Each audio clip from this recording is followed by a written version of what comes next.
Hello everyone, कैसे हैं आप सभी। मैं रोहित कुमार आप सबों को तहे दिल से स्वागत करता हूं अपना यूट्यूब चैनल ड्रीम कॉम्पिटिटिव पे। आज हम महात्मा गांधी की क्लास देखेंगे, ठीक है ना। तो जल्दी से अपने मित्रों के पास शेयर कर दें, क्योंकि आज का क्लास बहुत ही खतरनाक होने वाला है आप सबों के बीच, क्योंकि इससे हर एक एग्जाम में लगभग 3 से 4 क्वेश्चन आपका आज कवर होने वाला है। तो तेजी से अपने मित्रों के पास शेयर कर दें। और आज हम महात्मा गांधी के बारे में पढ़ेंगे, ठीक है ना। तो तेजी में बाबू हम सब स्टार्ट करते हैं, ठीक है ना। तो सब जल्दी से कमेंट कीजिए महात्मा गांधी का जन्म कब हुआ। एकदम नीचे से एकदम पूरा एकदम इतना नीचे से लेके चलेंगे और आपका क्लास एकदम पूरा कंप्लीट होते हुए चलेगा, ठीक है ना बाबू। तो जल्दी से अपने मित्रों के पास शेयर कर दें, क्योंकि आज का क्लास एकदम फारू क्लास होने वाला है, ठीक है ना। तो आप सब तेजी में अपने मित्रों के पास शेयर कर दें।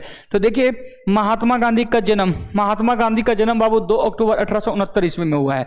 कब हुआ बाबू? 1869 ईस्वी में हुआ है। एक बात और बता देते हैं आपको, अगर जो आप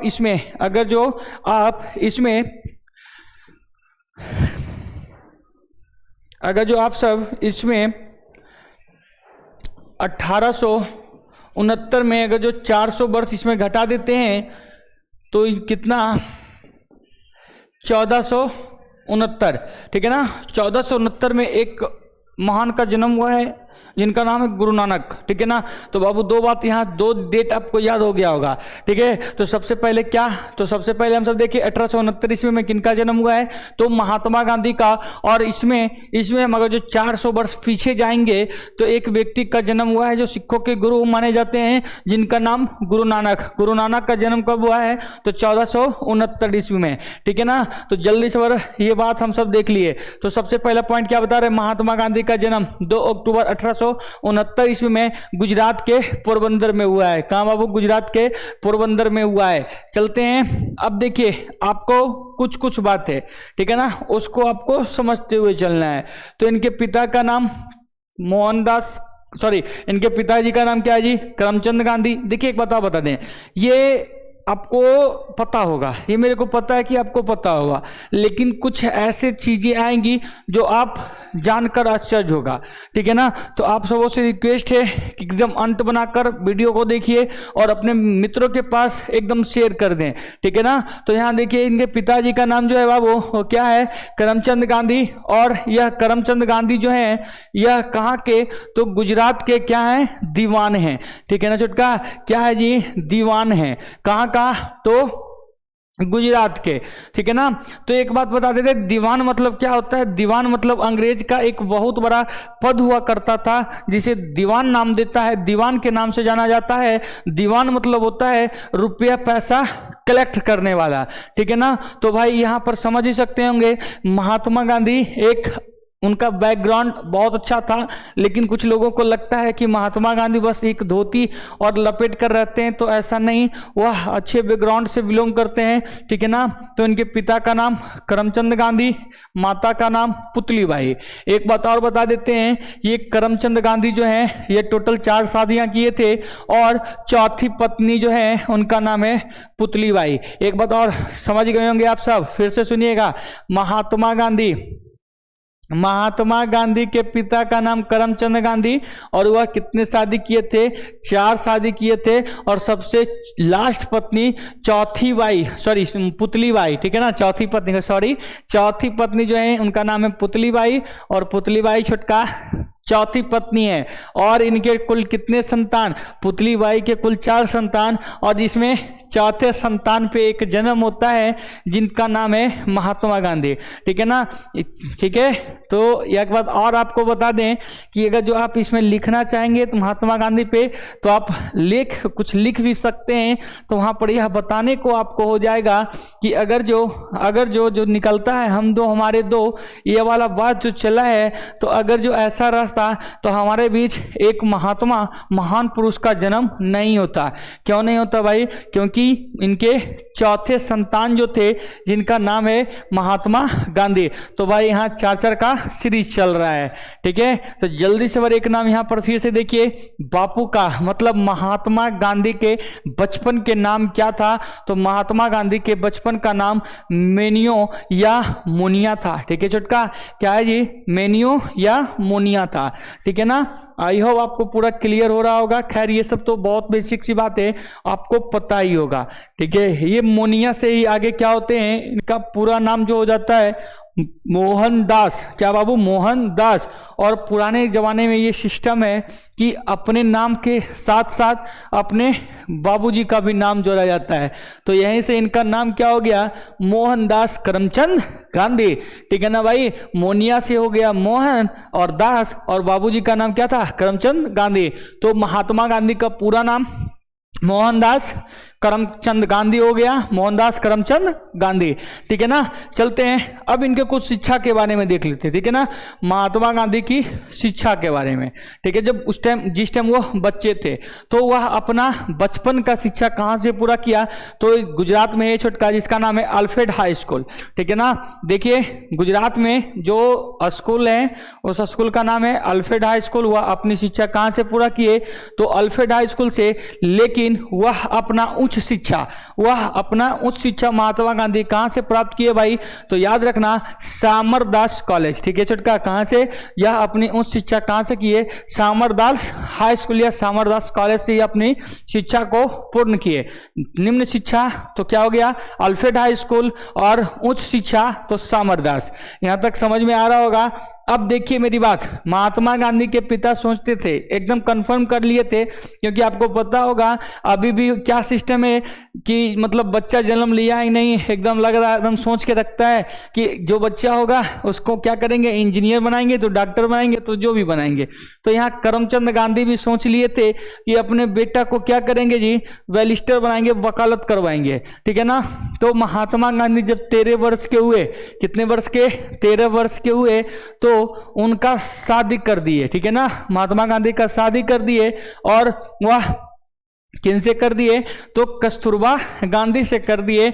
जबकि कस्तूरबा गांधी महात्मा गांधी से 1 वर्ष बड़ी है, ठीक है ना। कस्तूरबा गांधी का उम्र 14 वर्ष, लेकिन महात्मा गांधी का उम्र 13 वर्ष था, ठीक है ना। आई होप आप सबको समझ में आ रहा है, ठीक है। तो चलते हैं अल्फ्रेड हाई स्कूल, यहाँ पर स्क्रीनशॉट लेना तो ले सकते हैं। बचपन का नाम, बचपन स्कूल कहाँ की, अल्फ्रेड हाई स्कूल में, और उच्च शिक्षा सामरदास कॉलेज में। यहाँ पर इनकी शादी देखिए, हम क्या बोले, 13 वर्ष बाद, 13 वर्ष की उम्र में इनका शादी हो गया। जबकि कस्तूरबा गांधी का उस टाइम उम्र कितना था, तो उस टाइम उनका उम्र 14 वर्ष थी, ठीक है ना। और बाल विवाह के यह भी शिकार है, ठीक है। तो आप लोग समझ रहे होंगे। अब देखिए कुछ कुछ बात है जो एग्जाम की दृष्टि से अब आपके सामने आने वाला है, और एग्जाम में यह क्वेश्चन पूछा जाता है, ठीक है ना। तो सबसे पहले यहां पर देखिए क्या बात है बाबू, तो यहां पर सबसे पहला आ गया कि राष्ट्रपिता, महात्मा गांधी को राष्ट्रपिता किसने कहा था, तो भाई याद रखना सुभाष चंद्र बोस ने। किसने, सुभाष चंद्र बोस ने। जब यह सुभाष चंद्र बोस हिटलर से मिलकर आए थे, और हिटलर से मिलकर आने के बाद जब यह अंडमान निकोबार में पहुंचे, तो वहां से इन्होंने क्या कहा, महात्मा गांधी को कहे कि हम इधर से देख रहे हैं और आप आगे बढ़े रहिए। इसी में सुभाष चंद्र बोस ने महात्मा गांधी को राष्ट्रपति कहकर संबोधित किया, ठीक है। अब दूसरा आया महात्मा, ठीक है। तो महात्मा महात्मा गांधी को महात्मा की उपाधि किसने दिया, तो याद कीजिएगा 1917 ईस्वी में बिहार में एक चंपारण सत्याग्रह हुआ है, ठीक है ना। एक चंपारण सत्याग्रह हुआ है, और महात्मा गांधी यह पहली बार हुआ कि बिना लड़ाई झगड़ा का एकदम चंपारण सत्याग्रह सोल्व करवा दिया, ठीक है ना। चंपारण सत्याग्रह 3 कठिया पद्धति का था कि ना, किसानों का लेकर के था। तो महात्मा गांधी को क्या ना, यह चंपारण सत्याग्रह में ही रविन्द्रनाथ टैगोर ने इन्हें महात्मा कह के संबोधित किए थे। तो 2 बात हम सब देख लिए। सबसे पहला हम सब देखें, क्या देखे, तो राष्ट्रपिता किसने कहा, तो सुभाष चंद्र बोस ने कहा था। लेकिन महात्मा की उपाधि किसने दिया, तो रविन्द्रनाथ टैगोर। और रविन्द्रनाथ टैगोर कब देते हैं, तो 1917 ईस्वी में जिस पे महात्मा गांधी जो है, ठीक है ना जी, महात्मा गांधी रविन्द्रनाथ टैगोर को क्या कहकर संबोधित करते थे? तो भाई उनको गुरुजी कहकर संबोधित करते थे। महात्मा गांधी ने क्या कहकर संबोधित करते थे? गुरुजी कहकर संबोधित करते थे, ठीक है ना। तो बापू, यहां पर देखिए एक बात यहां पर बात सुन लीजिए, महात्मा गांधी को बापू किसने कहा था? तो यहां पर याद रखिएगा, महात्मा गांधी को बापू पंडित जवाहरलाल नेहरू ने कहकर संबोधित किया था। एक बात यहां पर देखिए, सरोजिनी नायडू भी, ठीक है ना, महात्मा गांधी को बापू कहा करती थी, ठीक है ना। तो जहां पर विवादित क्वेश्चन रहता है वह एग्जाम में नहीं पूछा जाता है, ठीक है। तो बापू किसने कहा था? तो पंडित जवाहरलाल नेहरू ने। यहां पर आ गया अर्धनग्न फकीर, ठीक है ना, अर्धनग्न फकीर महात्मा गांधी को किसने कहा? तो चर्चिल ने कहा था। महात्मा गांधी को अर्धनग्न फकीर किसने कहा था? तो याद रखिएगा किसने कहा था? तो चर्चिल ने कहा था। अर्धनग्न मतलब क्या है इसको समझते हैं। जैसे कि जब द्वितीय गोलमेज सम्मेलन, प्रथम गोलमेज सम्मेलन हुआ, तो प्रथम गोलमेज सम्मेलन में संभव मतलब क्या हुआ? पारित नहीं हो पाया। तो सब लोग इंतजार कर रहा भाई आखिर कौन आएगा। तो सब लोग इंतजार कर रहा था कि महात्मा नहीं आया, महात्मा नहीं आया, क्योंकि उस टाइम के जिस टाइम का फेज चल रहा है उस टाइम के हीरो भी यही हैं और हीरोइनी भी कौन है? तो महात्मा गांधी ही है, ठीक है ना। तो मतलब आप सब समझ रहे होंगे, सब लोग इंतजार कर रहा है कि भाई महात्मा गांधी कब आएंगे तो द्वितीय गोलमेज सम्मेलन चलेगा, ठीक है।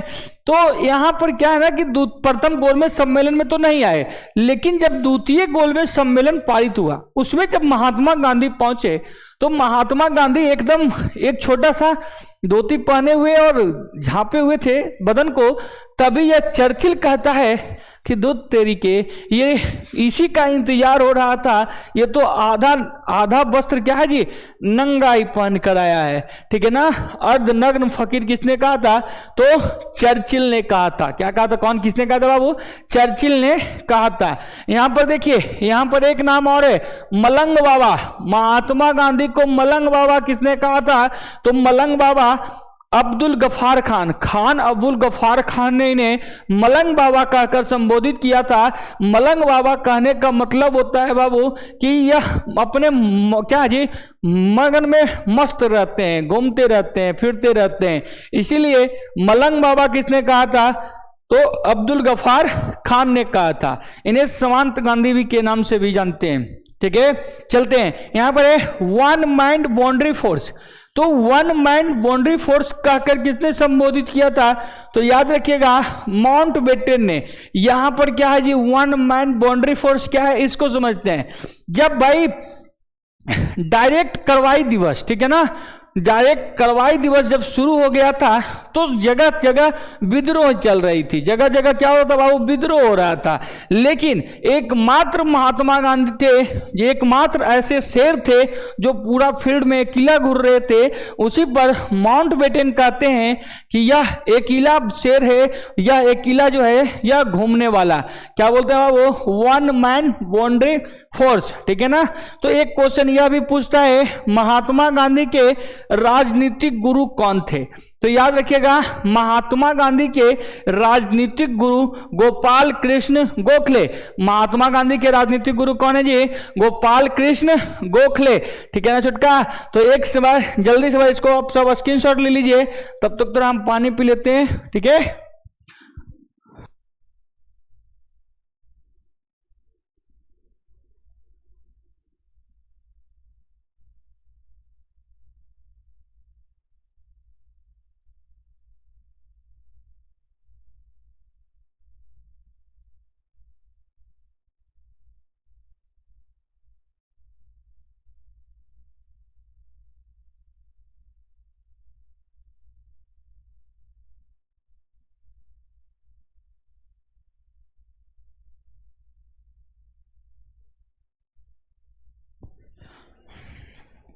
लगा लो, ए छोटका लगा लो। देखिए आप सब ले लिए होंगे बाबू, ठीक है।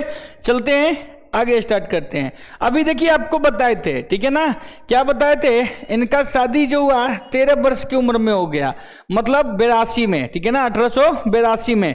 और 82 के बाद आपको बताए थे महात्मा गांधी के पिता टोटल कितने शादी किए थे, 4 गो, और चौथी पत्नी से जो थी उनका नाम था पुतलीबाई। क्या नाम था बाबू? पुतली बाई। और पुतली बाई से एक संतान जन्म, इनका नाम था महात्मा गांधी। महात्मा गांधी। अब भाई एक बात और सुनिए, जब महात्मा गांधी का जन्म हुआ, ठीक है ना, तो महात्मा गांधी के जब शादी हुआ 13 वर्ष में, तो इनके 4 संतान जन्म लिया। कितने संतान? 4 संतान इनके जन्म लिए। तो आप सब समझ गए होंगे, क्या समझ गए होंगे भाई, ये 4 का सीरीज एकदम चल रहा है। तो महात्मा गांधी के चारों पुत्र का नाम इस प्रकार है, एक का नाम है हरिलाल, मणिलाल, रामदास और देवदास। महात्मा गांधी के कुल कितने संतान?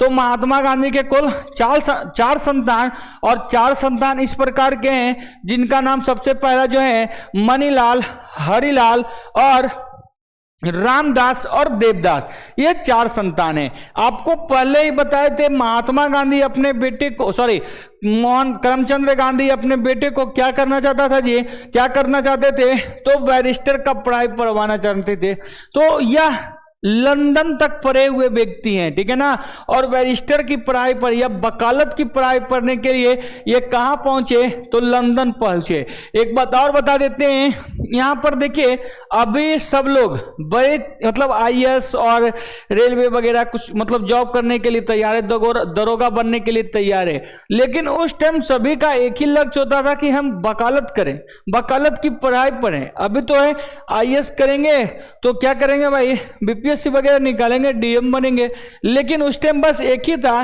क्या था, बस एक ही सोच था कि हम जो भी बनेंगे क्या बनेंगे, वकालत करेंगे। वकालत में क्या था कि जब 2 लोग फैटम फैटी करेगा, जब 2 लोग फैटम फैटी करेगा तो कितने की 2 वकील की जरूरत, एक वो इसके तरफ से, एक वो इसके तरफ से, तो भाई इससे बढ़िया कोई नौकरी ही नहीं है, ठीक है ना। तो यहां पर उस टाइम कितने वकालत की 2 मतलब वकालत की तैयारी करने के लिए सब लोग करते थे, ठीक है। तो महात्मा गांधी जब उम्र 19 वर्ष के हो गए, जब सामरदास कॉलेज से अपना उच्च शिक्षा पूरा खत्म करने के बाद महात्मा गांधी के बाबूजी उनको बुलाए और कहे कि हम तुमको पढ़ने के लिए लंदन भेज रहे हैं, और बच्चा में ही तुमको शादी कर दिए, यही लगी कि तुम वहां जाना तो क्या करना, मतलब पढ़ाई औरत पे ध्यान नहीं देना है और तुम बढ़िया से अपना पढ़ाई करना।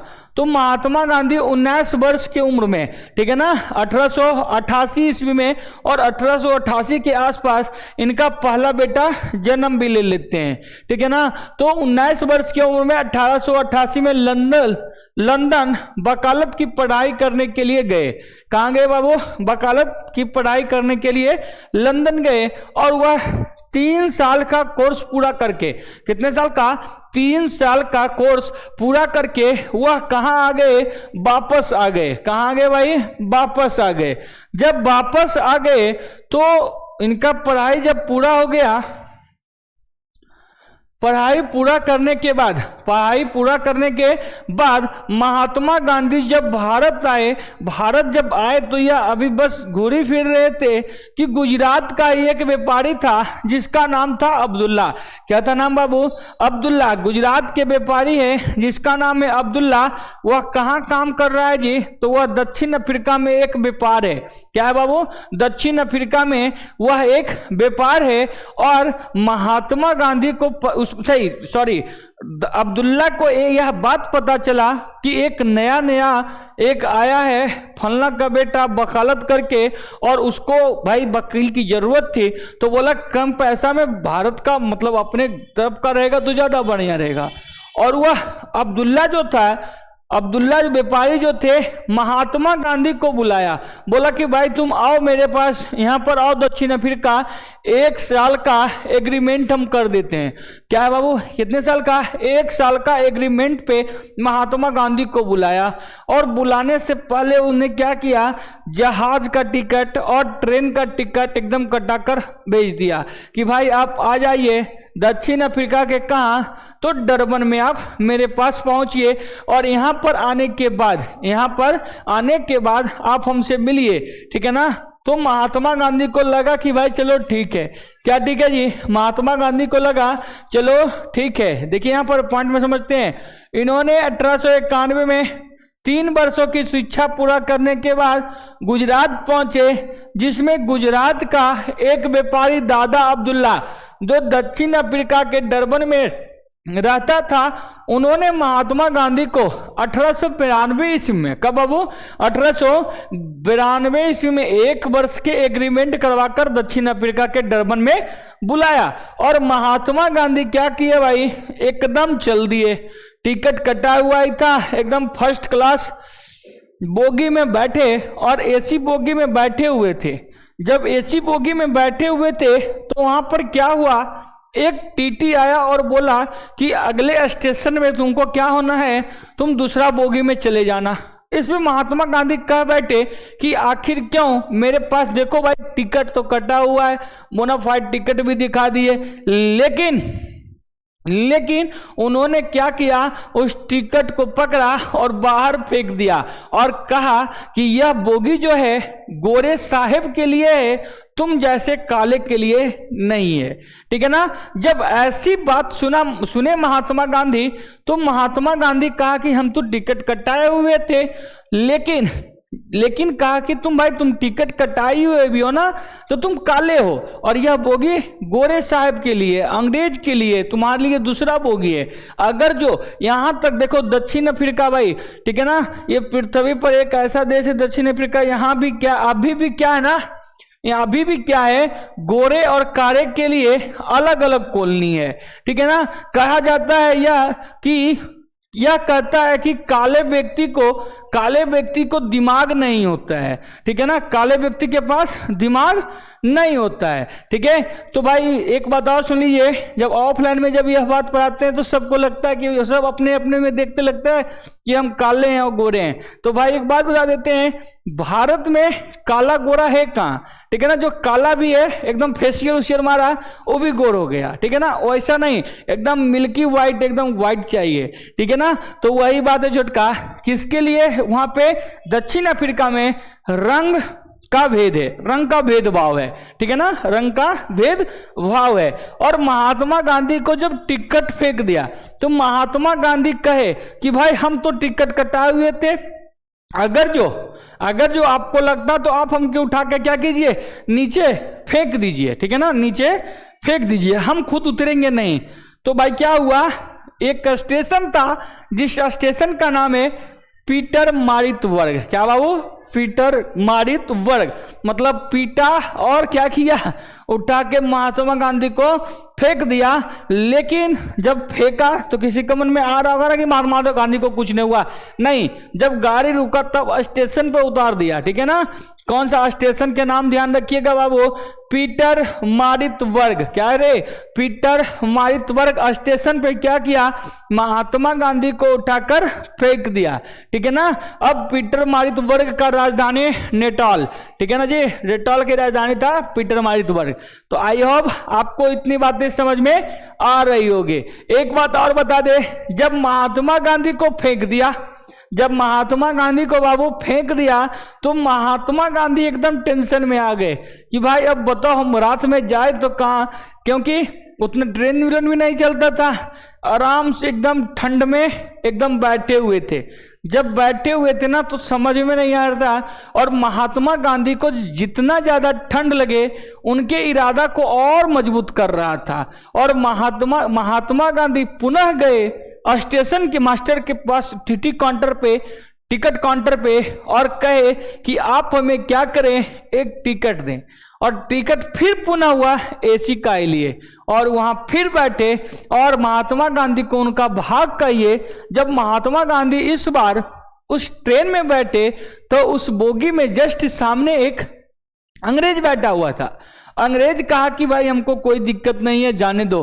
फिर से टीटी आया और उनको बोलने लगा तो अंग्रेज कहा कि रहने दो, इसे कोई दिक्कत, मेरे को कोई दिक्कत नहीं है, ठीक है ना छुटका, कोई दिक्कत नहीं है। और समझ ही रहे होंगे इस प्रकार महात्मा गांधी कहां पहुंचे, इस प्रकार महात्मा गांधी कहां पहुंचे, तो दक्षिण अफ्रीका पहुंच गए 1893 ईस्वी में ही, ठीक है ना, 1893 ईस्वी में महात्मा गांधी डरबन पहुंचे।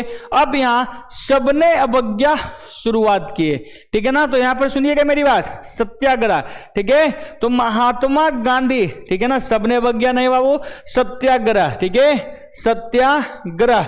और महात्मा गांधी सब क्वेश्चन पूछेगा आपसे, सेट में दिया हुआ है, मिलेगा, सेट मारिएगा तो महात्मा गांधी का सबसे पहला सत्याग्रह कहां, तो भाई याद रखना महात्मा गांधी का सबसे पहला सत्याग्रह कहां जी, तो दक्षिण अफ्रीका में है, ठीक है ना। चंपारण सत्याग्रह भारत पूछेगा तब हो जाएगा चंपारण सत्याग्रह, ठीक है ना। और जो भारत पूछेगा तब हो जाएगा चंपारण सत्याग्रह में। लेकिन अगर जो पूछेगा कि महात्मा गांधी का पहला सत्याग्रह कहां, तो याद रखिएगा वह दक्षिण अफ्रीका में हुआ था, ठीक है ना। आई होप आपको ये बातें समझ में आ रही होगी, ठीक है। तो यहां पर क्या हुआ, महात्मा गांधी, यहां पर देखिए सत्याग्रह का मतलब थोड़ा सा हम सब समझते हैं, ठीक है। सत्याग्रह मतलब थोड़ा सा बात को समझिए। यहां पर देखिए महात्मा गांधी का यहां पर कहना था, ठीक है, कि यह समझ लिया, जैसे बात समझिए, मेरा कोई दुश्मन है या आप सबों का ही कोई दुश्मन होगा जो आपकी बातें को नहीं समझ रहा है, वो बहुत ही ज्यादा क्रूर है, आपसे बहुत ज्यादा ताकतवर है, बहुत ज्यादा ताकतवर है, या हमसे बहुत ज्यादा ताकतवर है।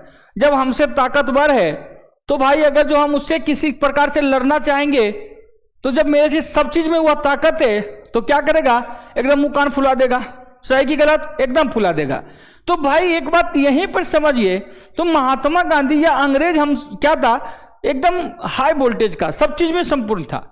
तो भाई आखिर करना किस प्रकार से, तो महात्मा गांधी क्या लाए, सत्याग्रह। एकदम क्या करो, उनका कहना क्या था, सत्य के मार्ग पे चलो, ठीक है ना जी। एकदम उनका हृदय, आगे जो सामने वाले जो है उनका हृदय परिवर्तन करो। जैसे क्या, कोई भी काम अगर जो करवाना है, ठीक है ना, तो कोई भी अगर जो काम करवाना है तो वहां पे बैठ जाओ और कहो हड़ताल पे उनके घर के सामने कि हम महाराज भूखे मर जाएंगे,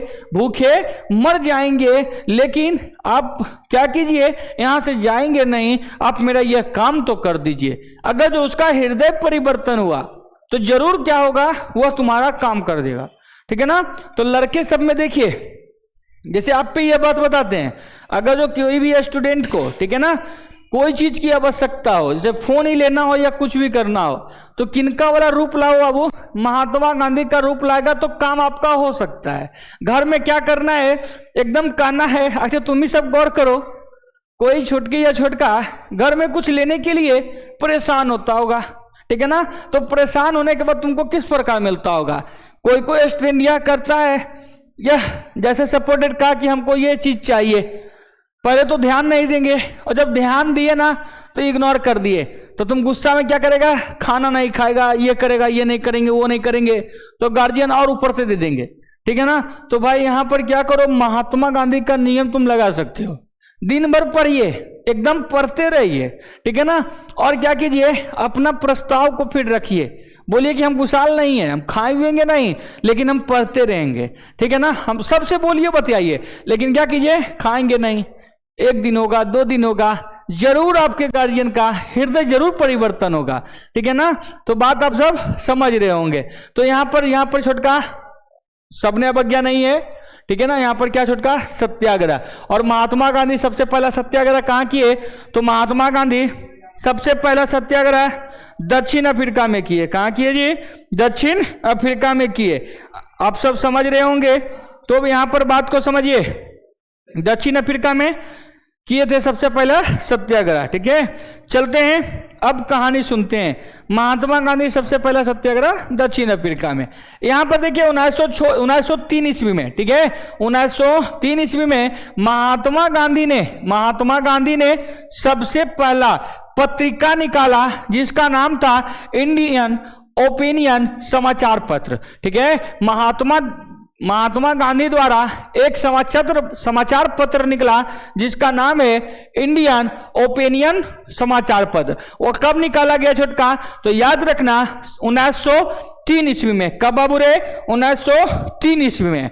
अब यहां पर 1904 ईस्वी में एक काम करता है, एक आश्रम बनाते हैं जिस आश्रम का नाम है फिंडिक्स आश्रम। क्या है बाबू, फिंडिक्स आश्रम, ठीक है ना। तो 1903 में उसने एक समाचार पत्रिका निकाला और समाचार पत्रिका के बाद महात्मा गांधी, देखिए मेरी बात को सुन लीजिए, ठीक है,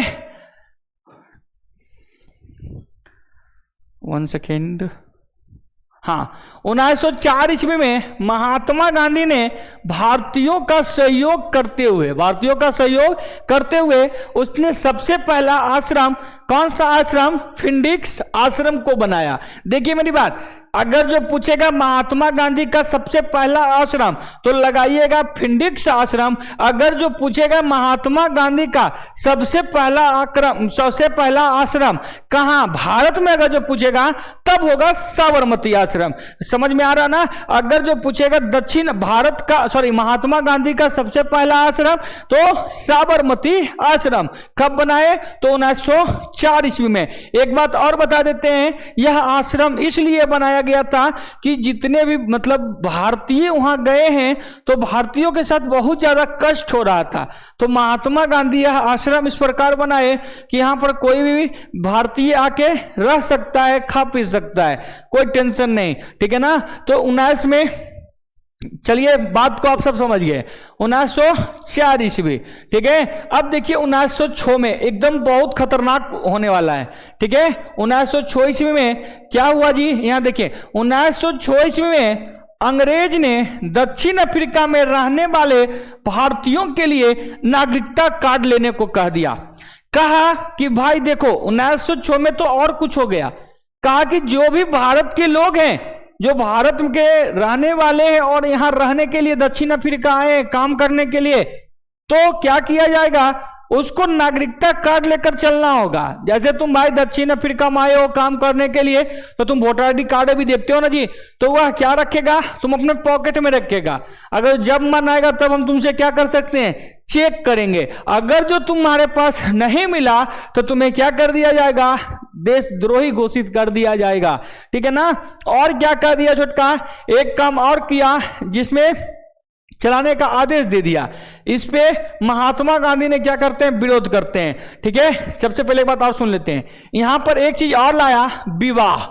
क्या कहा कि यहां पर नोट नहीं है, देख लीजिएगा, विवाह का भी प्रस्ताव इसी टाइम लाया 1906 में। दो काम करवाया, एक तो कह दिया क्या करना है जी, पंजी कार्ड को रखना है, दूसरा कह दिया विवाह का सिस्टम ले आया। कहा कि जो लोग ईसाई धर्म से, जो भारतीय या जो भी लोग यहाँ के हैं जो ईसाई धर्म के हैं, ईसाई धर्म से शादी किए हैं तो उसका शादी तो मान्य होगा। अगर जो उस प्रकार से शादी नहीं किए हैं तो क्या हो जाएगा जी, उस शादी का कोई मतलब नहीं होगा, ठीक है ना, कोई मतलब नहीं होगा। जिसपे महात्मा गांधी जमकर विरोध किए। क्या किए, जमकर विरोध किए, पूरे भारतीयों को एकत्रित किए और कहे कि इस कार्ड को क्या करो, अभी जला दो। क्या करो भाई, अभी जला दो। और यह नागरिकता कार्ड को क्या किए, महात्मा गांधी जलाना शुरू कर दिए। जब जलाए तो महात्मा गांधी पहली बार 1906 ईस्वी में जेल चले गए। महात्मा गांधी कहां भाई,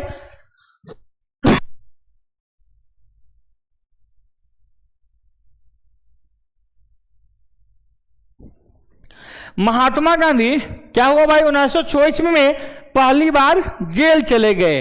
अब देखिए 1906 के बाद 1909 ईस्वी में, ठीक है, 1912 ईस्वी में, 1912 ईस्वी में क्या हुआ, इसको थोड़ा सा हम सब देखते हैं। 1912 ईस्वी में महात्मा गांधी से एक व्यक्ति हैं जिन व्यक्ति का नाम है गोपाल कृष्ण गोखले, और गोपाल कृष्ण गोखले महात्मा गांधी से मिलने के लिए दक्षिण अफ्रीका पहुंचे।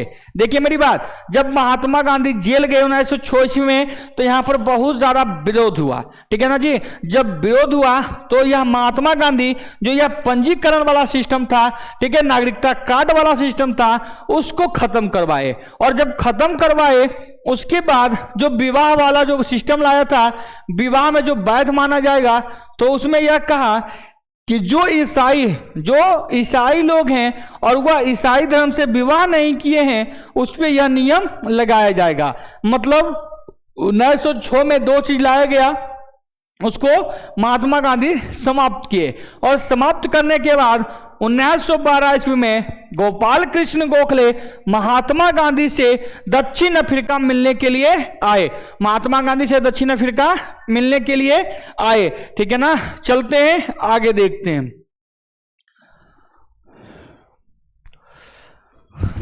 चलते हैं यहां, देखते हैं।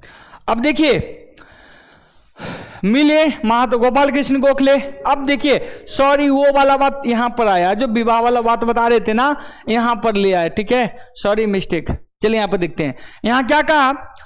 1913 ईस्वी में जब गोपाल कृष्ण गोखले महात्मा गांधी से दक्षिण अफ्रीका में मिले, तो महात्मा गांधी गोपाल कृष्ण गोखले को कहते हैं, गोपाल कृष्ण गोखले महात्मा गांधी को कहते हैं कि चलिए अब भारत की ओर चलते हैं। लेकिन महात्मा गांधी कहे कि आप बढ़िए, हम इधर देख के आते हैं, पीछे से आएंगे, आप बढ़िए, इधर इसका क्या स्थिति है उसको हम देख के आपको कहते हैं, ठीक है ना।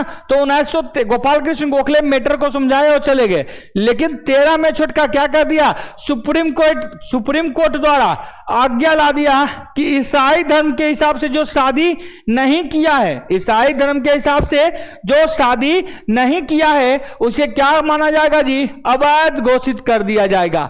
जिसमें महात्मा गांधी ने किया किए 20,000 भारतीयों के मिलकर इसका जमकर विरोध किए, 20,000 भारतीयों के साथ मिलकर इसका जमकर विरोध किए। कौन, महात्मा गांधी। और इसी प्रकार से महात्मा गांधी अब 1914 से 18, ठीक है ना जी, प्रथम विश्व युद्ध होने वाला है। इसमें सभी को कह दिया जाएगा कि भाई आप लोग अपने अपने देश चले जाइए।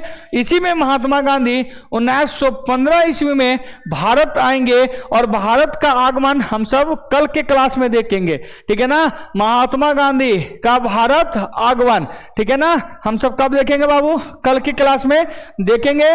आज तक हम यही रहने देते हैं। जय हिंद, जय भारत, ठीक है बाबू, बाय बाय।